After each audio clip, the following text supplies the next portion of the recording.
Hello, this is Dr. Wilhelmina, and each time I come and do a podcast, I'm talking about either wellness or beauty reviews. I enjoy talking about these subjects and imparting whatever knowledge I have or I can research and give to the audience. And I have fun doing it. So let's get to today's subject. So I had a little thought about what I wanted to describe of what we're talking about. What's the topic? And it's really about staying home. It's about why do I stay home? And this is what I do. This is totally about me today, not anyone else. So I work a pretty strenuous job mentally, and it can be very challenging at times. And between that and my side biz with my skincare side biz that I'm launching this fall, between those two things, it gets a little challenging during the week just to get through the week. When I get through, I'm tired. And then add in my travel. I do a lot of travel for work. And if I add any personal trips into that, it's just a lot. So I'm exhausted sometimes. But even when I'm not exhausted, I love it. I stay home. So today we're talking about why do I stay home? It's a question, but I'm going to give you some information about why people might choose to stay in the house.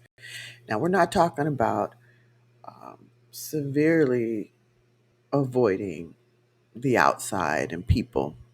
Not that. We're talking about someone that consciously knows, hey, I'm choosing to stay home to be in my quiet house, or even if it's not quiet, this is what I want to do. Not someone that's so depressed that they really have trouble getting up off the bed and getting out. We're not talking about that. That's clinical. We're talking about the person that just enjoys being at home. And that's me. So you have to bear with me. I'm having some type of respiratory something going on right now.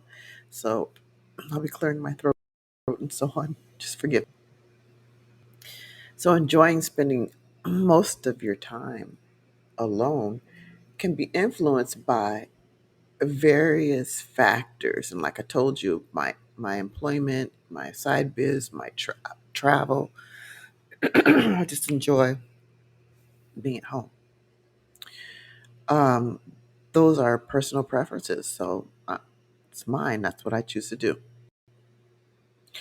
So one reason I'm gonna give you some reasons why people would do this, so you understand your friends better. Those friends that are like that, those friends that are like me that choose to do this. And it's hard to get them out the house to do things because they enjoy being at home. So they may be introverted. Introversion um, is identified as basically people call them introverts. That's just a label they get. You might find solitude energizing and prefer solitary activities over social gatherings. And if you're introvert, you know that it can be challenging to be out and be with a group of people, or um, you might, like me, seem outgoing and like you love to be around people, but really the staying at home is your recharge. And you, once you've been out and you've been around people, it's draining, and having to, especially if that's your job, right? So coming home, staying home, doing whatever you do at home is really a recharge. So the second one I want to talk about is about recharge specifically. Spending time alone allows you to recharge and rejuvenate, especially if social interactions can be draining or overwhelming. Like I just said, um, I know people that have told me the same. I feel this way. I feel like I'm on if I'm out there. Like I gotta entertain or be entertaining or be um, pleasurable in conversation and all that. And that's a lot of energy to give to anyone. So, yeah, coming home is like a recharge, rejuvenation. Independence. Enjoying, this is number three, enjoying solitude may reflect a strong sense of independence and self sufficiency. You don't really feel like you need to be out there. I mean, sometimes you need your friends, right? You just need someone to talk to, whatever. You can talk to them on the phone, but sometimes they might need you also. So you don't want to be selfish. Like last night, I went to a birthday party and I was so tired. I was worn out, but I went anyway because the girl that was having the birthday is special to me, and I wanted to make sure that I support it. But yeah, it's hard when you're that person that likes to be at home.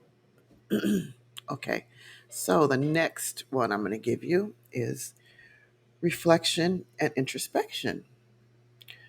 Being alone provides an opportunity for self reflection, introspection, and personal growth. I'm very internal, and many people are internal, and they work things out in their head, what they're going to do, how they're going to do it. How did this situation go today when I was talking with my employee, or how did it go when I was talking with my supervisor, or even friends? It's time alone to really think about your behavior in situations, good or bad, and for personal growth. That's another area that can benefit from being alone, um, as you plot your path in your personal growth. Number five, personal interest. So, some hobbies and interests are better enjoyed alone, such as reading, writing, or artistic pursuits. Or if you're an entrepreneur like me, a lot of your stuff you do, you don't want people around while you're trying to do it. Like this, I don't want somebody sitting there while I'm trying to do this podcast. It's distracting. I remember one time I was doing a makeup video and I was screwing up. Man, I was messing up those eyes. I was doing shadow and I was doing blue, which we know blue can be bad at times, but it was the new blue. So they're vivid colors, highly pigmented. So I wanted to do these blue. My daughter was visiting. She was sitting at the other end of the table while I was doing it with her headphones on, like she was listening to music, but really she was listening to me and watching me. And I was screwing it up. I was doing the eyes, and there was a special technique I was trying to do for my older eyes that have extra, when you get older, you have the extra meat on the eye a little bit. So I was trying to do that special um, shadow routine, and I was messing it up.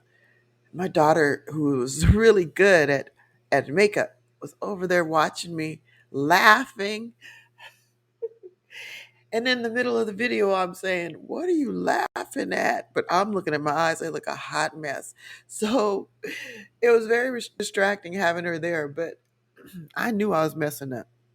But I was doing my best at the time. I have quite a few videos where I've done eyebrows, eyeshadow, maybe even lips, and I've screwed it up. But it just shows the viewer that it's not easy and you have to practice and take your time with it. Because here I am trying to show you something and I'm not even getting it right.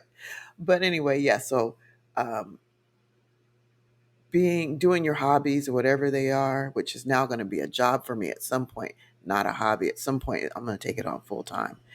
Uh, yeah, you don't you need to do it alone.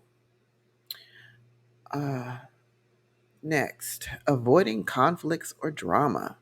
So you might choose solitude because the people that you have in your life, it's drama with them, maybe. Um, those kind of conflicts, you have to talk them out and work them out. Um, and in social settings, like I'm a big one for saying, my friends ask me, "Hey, you want to go to this concert? You want to do this? You want to do that?" And I'll say, "Who's going to be there?" Because I want to know. If that dramatic, overly dramatic person that causes trouble is there, I'm gonna pass. I'm gonna say, I'll catch you another time. So, uh, you want, if you want to avoid drama, you might choose to stay home, but you can find things to do that are outside the house if you want to get out. Uh, Another one, the last one is number 7: comfort and peace. Being alone can provide a sense of comfort, peace, and freedom to be yourself without external expectations. You don't have to entertain anybody. You don't have to be dressed.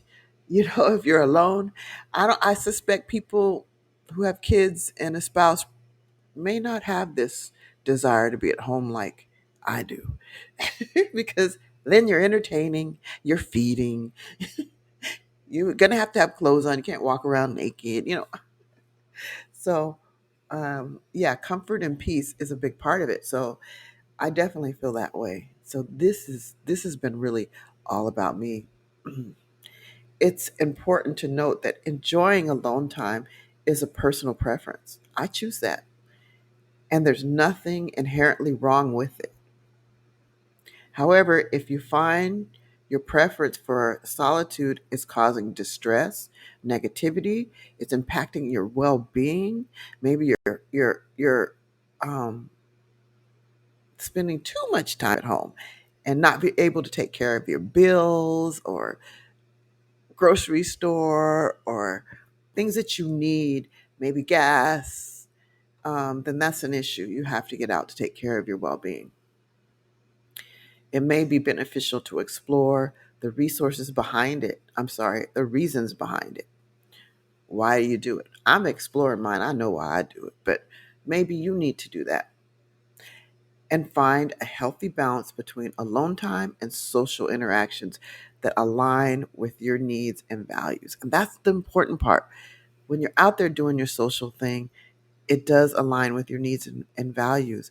If what's going on doesn't fit, like, let me just say, I was invited to go out to dinner with someone, but which would have been okay in my mind, yeah, but it didn't align with my values and my comfort, and I decided not to.